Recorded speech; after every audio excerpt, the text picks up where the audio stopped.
Sa grâce nous suffit avec Bruno Rasso, Vigile matinale du 11 novembre.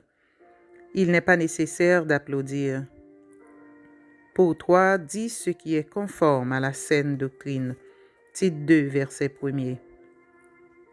Le chapitre 2 de Tite contient des instructions pratiques pour Tite, pour les autres jeunes, voir les versets 6 à 8, et pour les dirigeants, au verset 2, pour les femmes, versets 3 et 4, et pour les serviteurs, les versets 9 et 10. En outre, Paul donne également des instructions pour toute l'Église, en rappelant que nous avons été rachetés par la grâce de Dieu et que par conséquent, nous devons vivre pour lui, les versets 11 à 14. Il a également un conseil pour le prédicateur.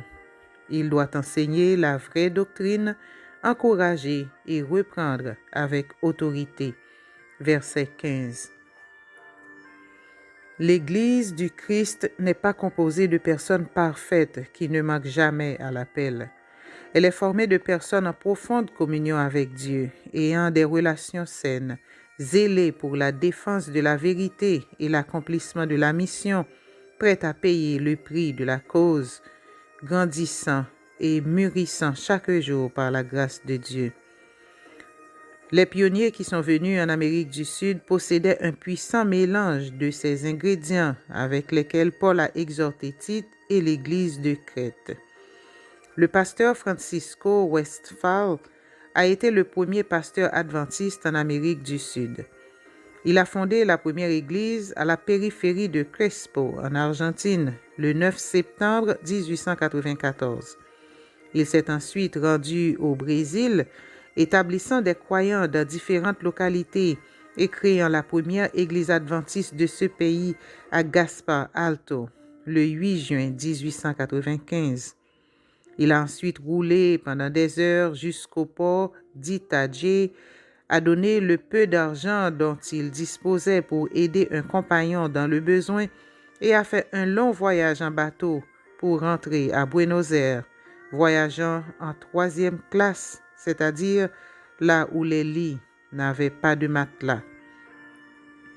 Il a ainsi retrouvé sa famille après ce voyage missionnaire de 5 mois. Sa femme, qui ne parlait pas encore la langue locale, l'a reçu avec son fils de 4 ans. Mais Hélène, sa fille, n'était plus là. Il n'a pas eu à poser de questions. Le visage inconsolable de la mère disait tout. 2 semaines plus tôt, Hélène était décédée.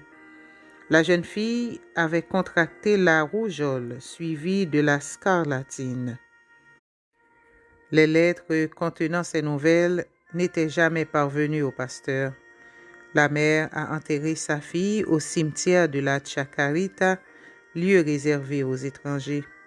Francisco n'était même pas là pour accompagner sa fille. Au milieu de tant de difficultés, d'épreuves et de sacrifices, ces courageux serviteurs du Seigneur étaient en étroite communion avec Dieu et avaient un zèle passionné pour la mission. Il n'est pas nécessaire d'applaudir, mais il est important d'imiter.